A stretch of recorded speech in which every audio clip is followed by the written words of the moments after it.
Today GK के official YouTube channel में आपका स्वागत है। जैसा कि आप जानते हैं हम एचपी टेट की प्रिपरेशन कर रहे हैं, जिसमें हम साइकोलॉजी सेक्शन के ऊपर फोकस कर रहे हैं। हम ऑलरेडी जो है वो 15 क्लासेस साइकोलॉजी की जो है वो डिटेल में जो है वो डिस्कस कर चुके हैं। आज हम अपनी 16 चैप्टर में 16 क्लास में ऑपरेंट कंडीशनिंग थ्योरी के बारे में बात करेंगे। ऑपरेंट कंडीशनिंग थ्योरी में 2 थ्योरीज आती है, एक है बीएफ स्किनर की थ्योरी, एक है थॉर्नडाइक की ट्रायल एंड एरर थ्योरी। तो इन दोनों थ्योरीज को हम डिटेल में आज बात करने वाले हैं। जितने भी क्वेश्चन आपके एग्जाम पॉइंट ऑफ व्यू से इंपॉर्टेंट है सभी को यहाँ पे डिस्कस होंगे। तो स्टार्ट करते हैं। सबसे पहले ऑपरेंट कंडीशनिंग थ्योरी। तो मैंने आपको जो है वो पिछली क्लास में बताया था कि जो behavioural learning theory, behaviouristic theory हम पढ़ रहे हैं, तो बिहेवियरिस्टिक थ्योरी में जो है वो हम जो है वो डिस्कस करते हैं कि 2 थ्योरीज आती है। कौन कौन सी? 2 कंडीशनिंग जो है वो बिहेवियरल लर्निंग थ्योरीज में आती है। एक है क्लासिकल कंडीशनिंग थ्योरी, एक है ऑपरेंट कंडीशनिंग। तो क्लासिकल कंडीशनिंग थ्योरी तो हम ऑलरेडी पिछली क्लास में जो है वो कवर कर चुके हैं। हमारे चैप्टर 15 क्लास 15 हमारी थी क्लासिकल कंडीशनिंग थ्योरी की, तो वहां पे हम ये चैप्टर कवर कर चुके हैं। और आज जो है वो हम ऑपरेंट कंडीशनिंग थ्योरी के बारे में पढ़ रहे हैं। अगर पिछली वीडियोस अगर आपने नहीं देखी है उन्हें आप जो है वो जरूर जाके देख ले, तभी आपको ये नेक्स्ट जो पार्ट है ऑपरेंट कंडीशनिंग थ्योरी वो आपको समझ आने वाला है। तो स्टार्ट करते हैं। मैंने आपको बताया था कि 2 थ्योरीज है, classical conditioning and operant conditioning. 2 theories further इनमें आती है। क्लासिकल कंडीशनिंग थ्योरी में मैंने आपको बताया था कि क्लासिकल कंडीशनिंग थ्योरी में जो है वो 2 थ्योरीज आती है, एक पेवलोव की थ्योरी, एक है जेबी वॉटसन की थ्योरी। पेवलोव की डॉग वाली जो एक्सपेरिमेंट किया था, पेवलोव ने डॉग पे एक्सपेरिमेंट किया था, और जेबी वॉटसन ने एक लिटिल एल्बर्ट एक्सपेरिमेंट किया था, एल्बर्ट नाम के बच्चे पे एक्सपेरिमेंट किया था। ये दोनों थ्योरीज हम डिटेल में पिछली वीडियो में कवर कर चुके हैं। और आज हम ऑपरेंट कंडीशनिंग थ्योरी में बीएफ स्किनर की थ्योरी करने वाले हैं और थॉर्नडाइक की ट्रायल एंड एरर थ्योरी के बारे में बात करेंगे। तो हम एक बार रिवाइज कर लेते हैं। हमने पिछली वीडियो में यह भी पढ़ा था कि हम बिहेवियरिस्टिक थ्योरी कर रहे हैं। बिहेवियरिज्म के फादर कौन है? बिहेवियरिज्म के फादर है जेबी वॉटसन। जेबी वॉटसन, ये वही जेबी वॉटसन है जिनकी लिटिल एल्बर्ट, जेबी वॉटसन की थ्योरी है लिटिल एल्बर्ट जो एक्सपेरिमेंट है वो जेबी वॉटसन का ही है। फादर ऑफ क्लासिकल कंडीशनिंग कौन है? फादर ऑफ क्लासिकल कंडीशनिंग है इवान पेवलोव। पेवलोव आपको याद होगा डॉग वाली थ्योरी है। और फादर ऑफ ऑपरेंट कंडीशनिंग जो हम आज पढ़ने वाले हैं ऑपरेंट कंडीशनिंग, उसके जो फादर है वो है बीएफ स्किनर। बीएफ स्किनर ने एक्सपेरिमेंट किया था रैट के ऊपर, चूहे के ऊपर किया था। डिटेल में बात करते हैं। अगर आपको इन वीडियोस की पीडीएफ चाहिए तो आप क्या कर सकते हैं कि टुडे जीके के इंस्टाग्राम चैनल को आप ज्वाइन कीजिए, वहां पे डीएम कीजिए, मिनिमम कॉस्ट पे जो है वो पीडीएफ जो आपको मिल जाएगी। तो स्टार्ट करते हैं operand conditioning theory. Operand conditioning theory को जो है वो एक फर्स्ट पॉइंट नोट कीजिए कि ऑपरेंट कंडीशनिंग थ्योरी को जो है वो इंस्ट्रूमेंटल कंडीशनिंग थ्योरी भी कहते हैं। इंस्ट्रूमेंटल कंडीशनिंग थ्योरी कहते हैं। ऑपरेंट कंडीशनिंग के फादर अभी मैंने आपको बताया बीएफ स्किनर है। तो बीएफ स्किनर की सबसे पहले हम थ्योरी डिस्कस कर लेते हैं। Skinner operand conditioning theory. Skinner की जो ऑपरेंट कंडीशनिंग थ्योरी है इसे जो है वो आरएस थ्योरी भी कहते हैं। क्या कहते हैं? आरएस थ्योरी भी कहते हैं। क्यों कहते हैं? हमने पिछली वीडियो में बताया था कि रिस्पॉन्स स्टिमुलस का कंसेप्ट हमने जाना था कि क्या रिस्पॉन्स होता है, क्या स्टिमुलस होता है। हमने एक एग्जांपल की मदद से समझा था, एक एग्जांपल लिया था। वही एग्जांपल मैं आज आपको फिर से बताता हूं। एक जो है वो पर्सन होता है, उसे जो है वो मिठाई खाना बहुत पसंद होता है। तो जब वो मिठाई को देखता है, जब उसके सामने एक मिठाई का डब्बा उस पर्सन के सामने रख दिया जाता है, तो उस पर्सन के क्या होता है, मिठाई को देख के मुंह में पानी आ जाता है। तो जो स्टिमुलस होता है, स्टिमुलस कुछ ऐसा होता है जिसको देखकर फिजिकल और बिहेवियरल चेंज आए। जैसे कि उस पर्सन को मिठाई को देखकर जो है वो पानी आया। तो मिठाई क्या था? मिठाई उसके लिए एक स्टिमुलस के रूप में काम किया मिठाई ने। और रिस्पांस क्या आया उस मिठाई को देख के? उसने सलाइवा जनरेट किया, उसके मुंह में पानी आया। तो वो क्या था? रिस्पांस था, सलाइवा। तो आई होप ये कंसेप्ट आपको पिछले चैप्टर से क्लियर होगा। तो पिछली हमने जो वीडियो की थी, हमने क्लासिकल कंडीशनिंग पढ़ा था कि क्लासिकल कंडीशनिंग को स्टिमुलस रिस्पांस थ्योरी कहते हैं, क्योंकि उसमें क्या है, उसमें पहले स्टिमुलस दिया जाता है। जैसे हमने पेवलोव की थ्योरी में पढ़ा कि डॉग को पहले क्या कर दिया जाता है, फूड दिया जाता है, फिर जो है वो उसका रिस्पांस चेक कर दिया जाता है, सलाइवा। लेकिन इस थ्योरी में क्या है, उल्टा है, थोड़ा ऑपोजिट है। इसमें क्या है, पहले रिस्पांस जो है वो लिया जाता है, रिस्पांस लिया जाता है और बाद में जो है वो स्टिमुलस दिया जाता है। कैसे ये काम होता है वो हम इस थ्योरी में डिस्कस डिटेल में करेंगे। अभी के लिए याद रखिए कि जो है वो स्किनर की ऑपरेंट कंडीशनिंग को आरएस थ्योरी भी कहते हैं। स्किनर ने किसके ऊपर एक्सपेरिमेंट किया था? स्किनर ने एक्सपेरिमेंट किया था रैट के ऊपर। किसके ऊपर? रैट के ऊपर, एक चूहे के ऊपर। कुछ बुक्स में जो है वो पिजन, कबूतर भी लिखा गया है। तो अगर आपसे ऑप्शन में पूछा जाए कि जो स्किनर है उसने किसके ऊपर एक्सपेरिमेंट किया था। अगर आपको रैट ऑप्शन में दिखता है तब तो आप रैट टिक करेंगे, अगर आपको रैट और पिजन दोनों दिखता है तो आप बोथ टिक कीजिए, बोथ 1 और 2। अगर आपको जो है वो प्रेफरेंस देनी हो, अगर आपको बोथ वाला ऑप्शन ना हो तो आप रैट को ही प्रेफरेंस दीजिएगा। ओके जी, चूहे पे एक्सपेरिमेंट किया था। तो ये जो ऑपरेंट कंडीशनिंग थ्योरी है स्किनर की, ये जो है वो किसके ऊपर बेस्ड है, ये एक पनिशमेंट एंड रिवॉर्ड के ऊपर ये थ्योरी बेस्ड है। हम देखेंगे कि किस तरीके से ये रिवॉर्ड एंड पनिशमेंट के ऊपर थ्योरी है। पर सबसे पहले हम इस एक्सपेरिमेंट को समझ लेते हैं। देखिए स्किनर ने क्या किया, एक रैट को लिया, क्या किया, एक रैट को लिया है, चूहे को लिया। वो चूहा कैसा था, हंग्री था, भूखा था वो चूहा। स्टोरी समझिए कि किस तरीके से स्किनर ने एक्सपेरिमेंट किया। तो उस भूखे चूहे को, हंगरी रैट को जो है वो स्किनर ने एक बॉक्स में बंद किया। उस बॉक्स को क्या कहा जाता है, स्किनर बॉक्स कहा जाता है। उस बॉक्स में क्या थे, 2 बटन्स लगे थे। आप इस तरीके से समझिए, 2 लीवर लगे थे, 2 बटन लगे थे। अगर जो है वो फर्स्ट बटन जो है वो अगर दब जाता है तो क्या होता है, तो उस बॉक्स में जो है वो फूड खुद ही आ जाता है, ऑटोमेटिकली फूड जो है वो उस बॉक्स में आ जाता है। और दूसरा जो बटन है अगर वो गलती से दब जाए तो क्या होता है कि उस बॉक्स में ऐसा कुछ सिस्टम होता है कि उस बॉक्स में जो है वो इलेक्ट्रिक शॉक, करंट लगना शुरू हो जाता है। देखिए हम एक पिक्चर की मदद से समझते हैं। ये है वो स्किनर बॉक्स जिसमें जो है वो उस रैट को जो है वो डाल दिया जाता है स्किनर के द्वारा। क्या कर दिया जाता है, उस रैट को जो है वो डाल दिया जाता है स्किनर के द्वारा। ओके, ये क्या है, ये एक स्किनर बॉक्स है जो आपको ये दिख रहा होगा। ये जो है वो रैट है, उसको स्किनर ने एक बॉक्स में बंद कर दिया। उस बॉक्स में क्या थे, 2 लीवर्स लगे थे। ये है यहाँ पे बटन, ये है फर्स्ट बटन, ये है 2 सेकंड बटन। और यहाँ पे क्या है, शॉक लगने के लिए जो है वो कुछ वायर्स लगी थी जिससे सेकंड बटन दबाने से क्या होता है, शॉक लगता है। देखिए ये जो रैट है ये काफी भूखा होता है, हंग्री होता है। तो ये क्या करेगा, जब हंग्री होगा, बाहर जो है वो इस बॉक्स के बाहर जो है वो फूड रखा होता है, तो उसको जो है वो फूड की स्मेल भी आ रही होती है, या फिर फूड की जो है वो स्मेल जो है वो आ रही होती है जब रैट को।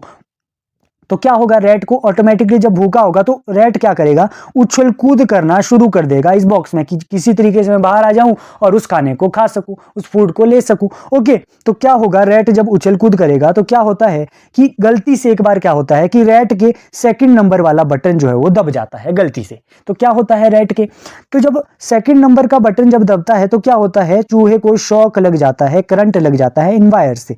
तो जब शॉक लगता है तो फिर से क्या होता है, रैट जो है वो उछल कूद वरे परे यहाँ उसमें जाना शुरू करता है कि किसी तरीके से मैं इस बॉक्स से बाहर आ जाऊं। जब बार बार करता है वो तो गलती से क्या होता है एक बार कि फर्स्ट नंबर का बटन जो है वो रैट के जो है वो प्रेस हो जाता है गलती से। ओके, तो क्या होता है कि यहाँ से जो वो फूड जो है वो इस बॉक्स में जो है वो आ जाता है, तो रैट उस फूड को खा लेता है। तो इस तरीके से जब बार बार ये रैट ऐसा करता है, गलती से उसके जब फर्स्ट बटन दबता है तो रैट ऑब्जर्व करता है कि इस बटन को दबाने से जो है वो फूड आ रहा है, इस बटन को दबाने से मुझे करंट लग रहा है। तो एक रैट ने क्या कर दी, एक लर्निंग कर दी कि ये बटन दबाऊंगा तो मुझे फूड आएगा, ये बटन दबाऊंगा तो मुझे जो है वो करंट लगेगा। तो रैट क्या करता था, अब जैसे इस बॉक्स में जो है वो रैट को डाल दिया जाता था, रैट जो है वो फूड वाले बटन को दबाता था, खाना खाता था और सो जाता था। तो ये एक्सपेरिमेंट था। तो ये लर्निंग जो है वो रैट इस तरीके से इसमें कर देता है।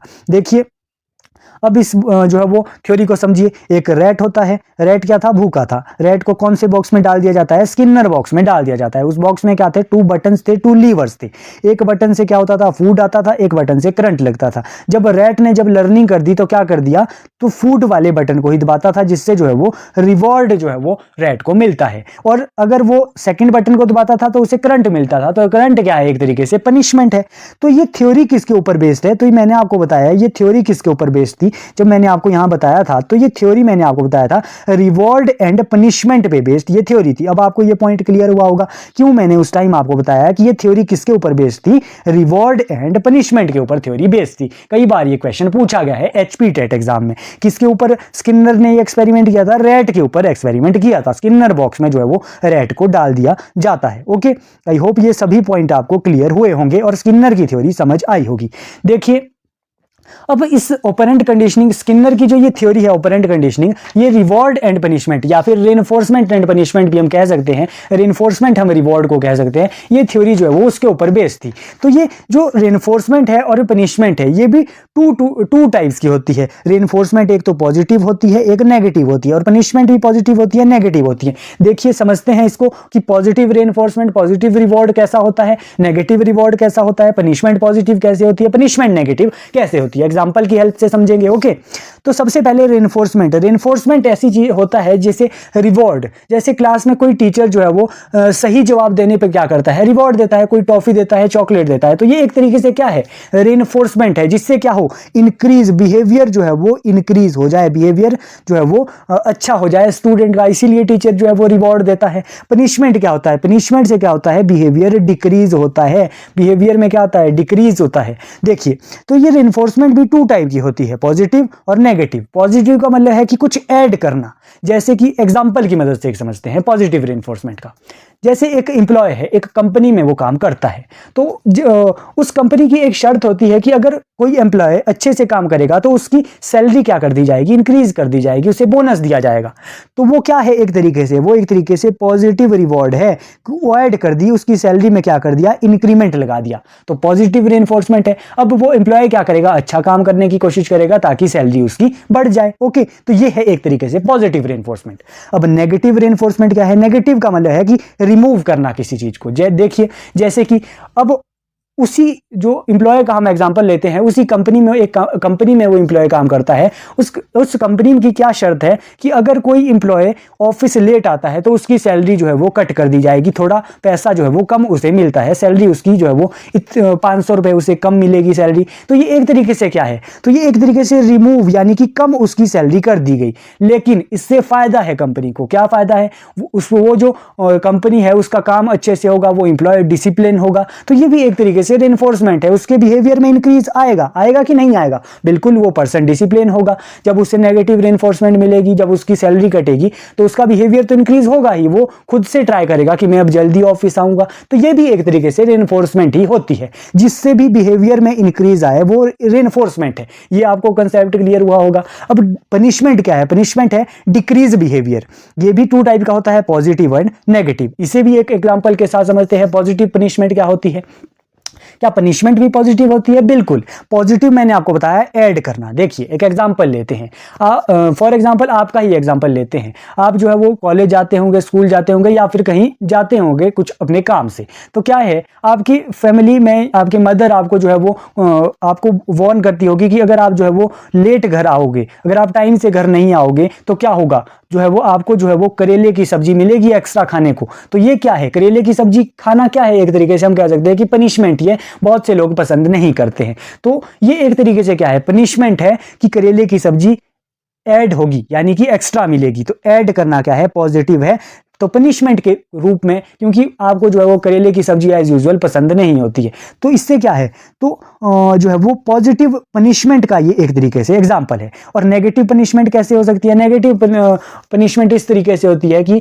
जैसे कोई स्टूडेंट है, उससे जो है वो उसको जो है वो फ़ोन चलाने की बहुत जो है वो आदत है। तो उसकी फैमिली क्या करती है, उसके फादर मदर क्या करते हैं कि उससे बोलते हैं कि अगर आप जो है वो अच्छे से पढ़ाई नहीं करोगे तो आपका जो है वो फ़ोन छीन लिया जाएगा। तो क्या फ़ोन छीनना कोई इलाज है, कोई जो है वो उससे जो है वो क्या बच्चा पढ़ना शुरू कर देगा? तो ये एक तरीके से पनिशमेंट ही हुई। फोन छीनना एक तरीके से पनिशमेंट है। कैसी पनिशमेंट है, नेगेटिव पनिशमेंट है, रिमूव कर दिया गया यानी कि फोन को ले लिया गया उससे। तो ये एक तरीके से नेगेटिव पनिशमेंट है, इससे जो है वो बिहेवियर में डिक्रीज ही आता है।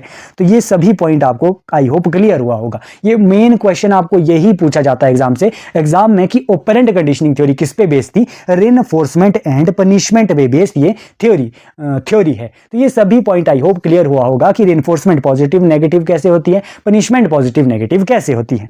तो ये ऑपरेंट कंडीशनिंग थी बीएफ स्किनर की। अब ये जो रेनफोर्समेंट मैंने आपको बताया, रिवॉर्ड बताया, ये भी टू टाइप से हम दे सकते हैं। एक है कंटिन्यूअस रेनफोर्समेंट, एक है पार्शियल रेनफोर्समेंट। ओके, ये क्या है, अब रेनफोर्समेंट रिवॉर्ड अगर आपको देना है कंटिन्यूस बेस पे, अगर आप रेनफोर्समेंट देते हैं, जैसे कि अगर आप किसी स्टूडेंट से कहे कि अगर आप रोज होमवर्क करोगे आपको रोज मैं चॉकलेट दूंगा, तो ये क्या है? कंटिन्यूस रेनफोर्समेंट है। होमवर्क करेगा रोज चॉकलेट मिलेगी, तो ये क्या है? कंटिन्यूस रेनफोर्समेंट है, कंटिन्यूस आप रिवॉर्ड दे रहे हैं। अब पार्शियल रेनफोर्समेंट में कंडीशन आ जाती है। पार्शियल फर्दर 2 टाइप में डिवाइड है, इंटरवल में और रेशो में। यहां से एचपी टेट में क्वेश्चन बना है पहले कि पार्शियल इंटरवल का जो है वो एग्जाम्पल क्या है रेनफोर्समेंट का, ये मैं आपको एग्जाम्पल से जो है वो समझाऊंगा। इंटरवल होता है एक तरीके से टाइम बेस पे, कि टाइम के अकॉर्डिंग जो है वो आप रेनफोर्समेंट देंगे। जैसे कि इंटरवल में भी 2 टाइप में फर्दर डिवाइड है, fixed interval reinforcement and variable interval reinforcement. Fixed का मतलब कि टाइम जो है वो टाइम भी फिक्स कर दिया और जो रिवॉर्ड है वो भी फिक्स्ड कर दिया। जैसे कि आपने अगर किसी स्टूडेंट को कहते हैं कि अगर आप 1 घंटा अगर आप पढ़ोगे तो क्या करेगा, क्या होगा कि मैं आपको जो है वो 1 टॉफी दूंगा। तो 1 घंटा अगर आप पढ़ोगे तो 1 टॉफी मिलेगी। तो ये क्या है?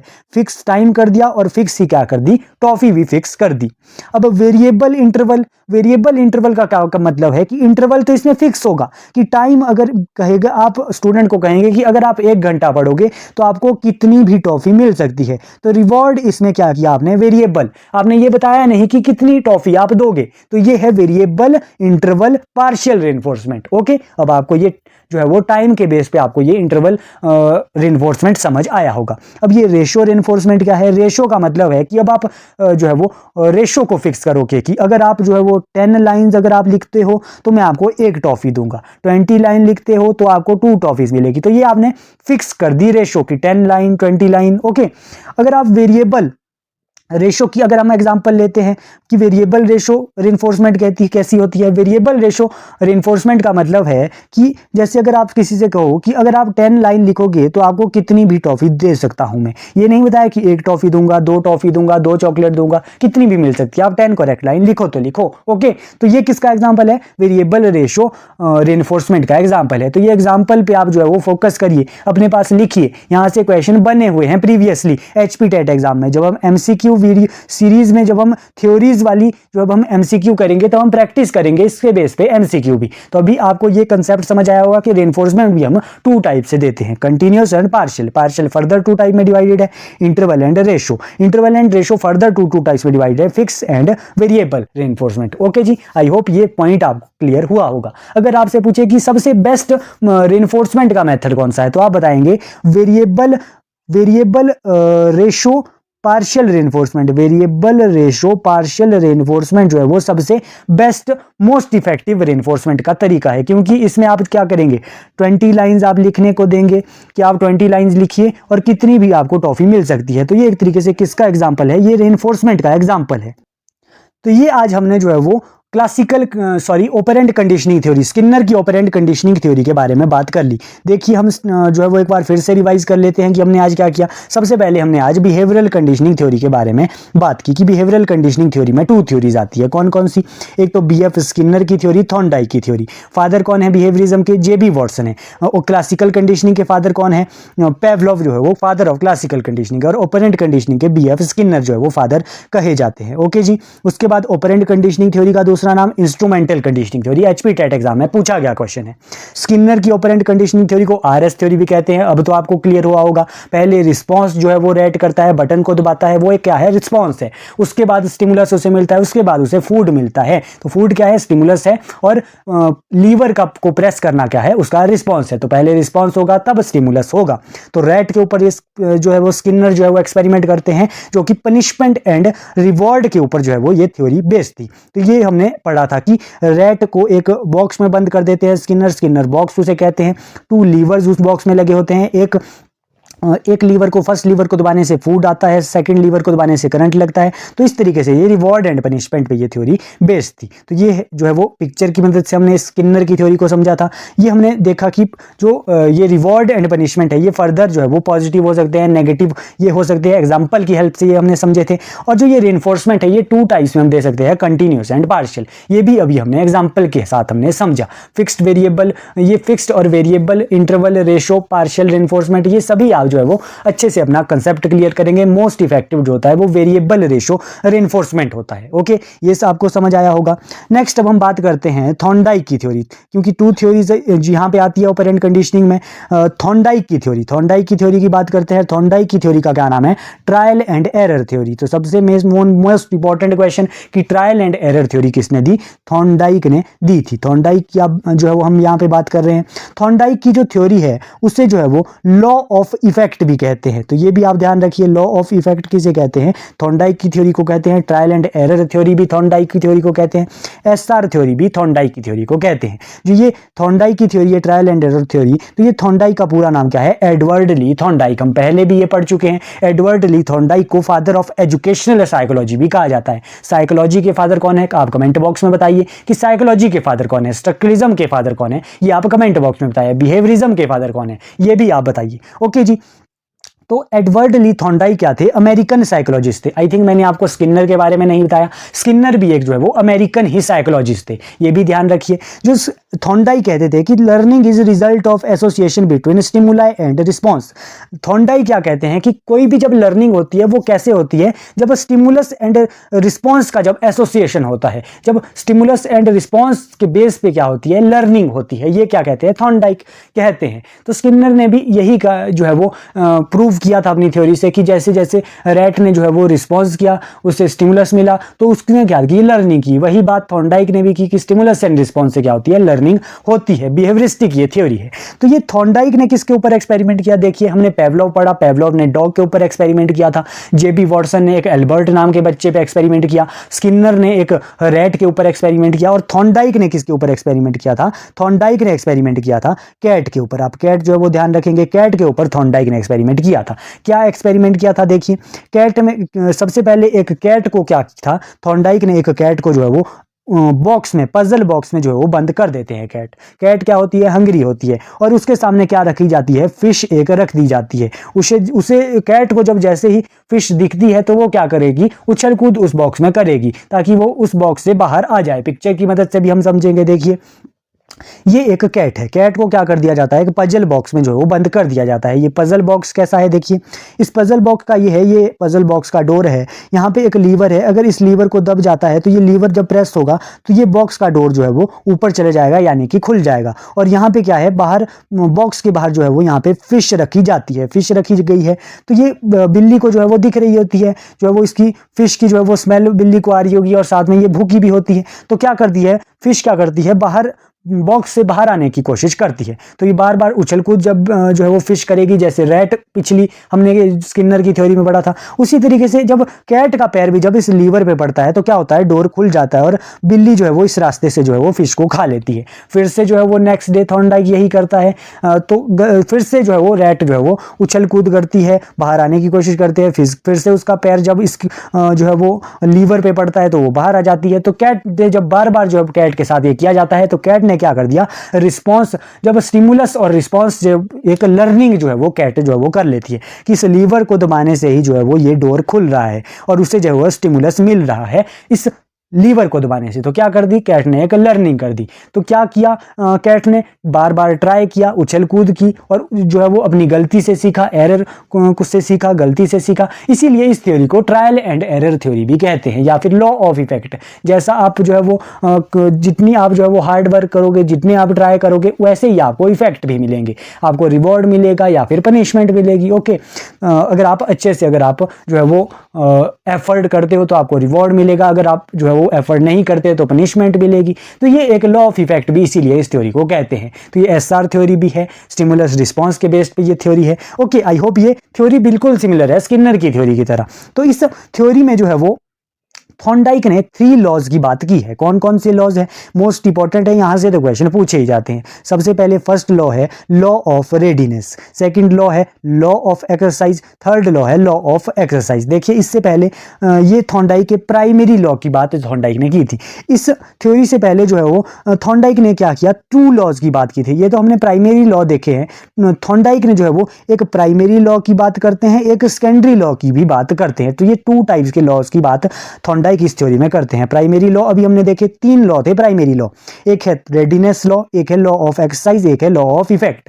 एक एक करके समझते हैं। लॉ ऑफ इफेक्ट क्या है, लॉ ऑफ रेडीनेस क्या है। तो सबसे पहले प्राइमरी लॉ है ये थॉर्नडाइक के। अगर आपसे थॉर्नडाइक के प्राइमरी लॉ पूछे कि कितने प्राइमरी लॉ है, 3 लॉ है। लॉ ऑफ रेडीनेस की बात करते हैं। लॉ ऑफ रेडीनेस क्या है कि जब आपको जो है वो आप जो है वो रेडी, किसी भी चीज के लिए अगर आप रेडी होंगे किसी भी काम करने के, तो आपको वैसे ही आपको जो है वो रिजल्ट आपको मिलेंगे। जैसे कि कैट क्या थी, कैट इस एक्सपेरिमेंट में क्या थी, रेडी थी फिश को खाने के लिए। बिल्कुल वो किसी काम को करने के लिए जब तक आप रेडी नहीं होगे तब तक आपको उसका रिवॉर्ड नहीं मिलेगा। कुछ जो है वो आपको जो है वो बार बार जो है वो रेडी रहना पड़ेगा एटलीस्ट किसी भी काम को करने के लिए। तो ये है first law, primary law Thorndike की थ्योरी का। तो ये है law readiness, law of readiness कि आपको जो है वो किसी भी काम को करने के लिए सबसे पहला काम है कि रेडी होना है। सेकंड है लॉ ऑफ एक्सरसाइज कि आपको क्या करनी है, एक्सरसाइज करनी है। इस लॉ को लॉ ऑफ प्रैक्टिस भी कहते हैं। जब तक आप प्रैक्टिस नहीं करोगे, किसी भी काम को बार बार ट्राई नहीं करोगे, तो आपको रिवॉर्ड कैसे मिलेगा। तो लॉ ऑफ एक्सरसाइज यही कहता है कि आपको जो है वो प्रैक्टिस बार बार करनी है। थर्ड है लॉ ऑफ इफेक्ट, जब आप जो है वो बार बार ट्राई करेंगे, एरर जब आप जो है वो ढूंढेंगे तो आपको क्या मिलेगी, लॉ ऑफ इफेक्ट मिलेगा, आपको पनिशमेंट मिलेगी। अगर आप एफर्ट अच्छे से करते हो, अगर आप बार बार ट्राई करते हो, प्रैक्टिस करते हो, एक्सरसाइज करते हो, तो आपको रिवॉर्ड भी मिलेगा। तो यही है लॉ ऑफ इफेक्ट, जैसा आप काम करोगे वैसा ही इफेक्ट आपको देखने को मिलेगा। तो ये 3 लॉ है प्राइमरी लॉ।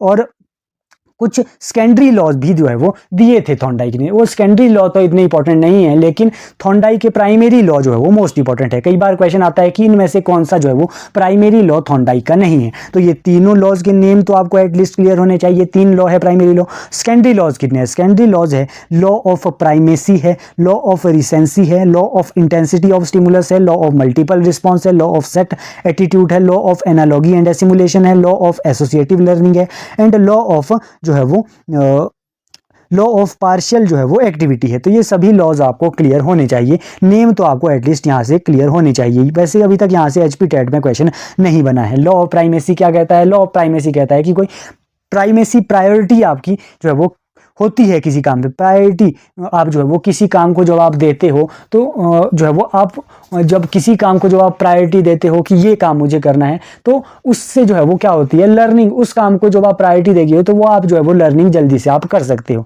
तो ये है law of primacy. Law of recency, जो काम आपने रिसेंट में किया होता है वो आप जो है वो ज़्यादा जल्दी जो है वो लर्न कर सकते हो। Law of intensity of stimulus, जितनी आपकी इंटेंसिटी होगी स्टिमुलस को लेने की, जैसे कि कैट की जो है वो इंटेंसिटी थी कि मुझे फिश खानी है, तो उसकी बहुत इंटेंसिटी थी कि मुझे ये खानी है, मुझे बाहर जाना है, तो उसने बहुत सी प्रैक्टिस की, उसके लीवर उसने दबाया तब वो बाहर आई। तो उसकी इंटेंसिटी थी स्टिमुलस को लेने की। तो जितनी ज़्यादा आपकी इंटेंसिटी होगी उतनी ज़्यादा आपकी लर्निंग होगी। तो यही कुछ लॉज है, सेकेंडरी लॉज। ये ज़्यादा इंपॉर्टेंट है नहीं, आप इन्हें कम से कम आपके इनके जो है वो नेम क्लियर रखिए। लेकिन जो ये प्राइमरी लॉ है ये आपको याद होने चाहिए। जब आप रेडी होंगे, लॉ ऑफ रेडीनेस, किसी काम को आप जब आप रेडी होंगे करने के लिए तो आपको जो है वो लर्निंग अच्छे से होगी। एक्सरसाइज करेंगे तो लर्निंग अच्छे से होगी, इफेक्ट आपको देखने को मिलेगा उसका। तो ये सभी जो है वो लॉज है लर्निंग के, प्राइमरी लॉज। तो ये तीनों लॉ आपको क्लियर होने चाहिए। हमने थॉर्नडाइक की थ्योरी में क्या किया, कैट के ऊपर जो है वो थॉर्नडाइक ने एक्सपेरिमेंट किया था। तो ये आपको क्लियर होना चाहिए।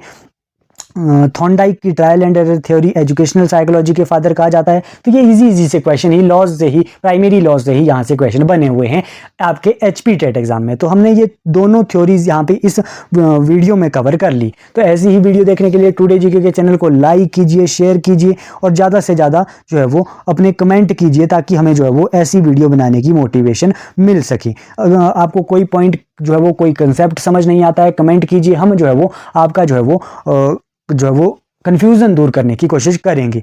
एक जो है वो एक स्टूडेंट ने पिछली वीडियो में क्लासिकल कंडीशनिंग थ्योरी वाली वीडियो में कमेंट किया था कि जो पेवलोव है, पेवलोव को जो है वो कब जो है वो नोबेल प्राइज मिला था। शायद गलती से वहाँ पे 1905 वहाँ पे मैंने लिख दिया है अपने इन नोट्स में, लेकिन 1904 में ही जो है वो मेडिसिन की फील्ड में जो है वो पेवलोव को, क्लासिकल कंडीशनिंग की जिन्होंने थ्योरी दी थी पेवलोव को, उनको जो है वो 1904 में जो है वो नोबेल प्राइज मिला था, मेडिसिन की फील्ड में मिला था। और 1904 में ही इन्होंने जो है वो क्लासिकल कंडीशनिंग थ्योरी भी दी थी। तो ये आपका कंफ्यूजन मैंने आपको जो है वो ये क्लियर करवा दिया। तो ऐसी वीडियो देखने के लिए टुडे जीके के चैनल को लाइक कीजिए, शेयर कीजिए, सब्सक्राइब कीजिए। Thank you so much. मिलते हैं नेक्स्ट वीडियो में।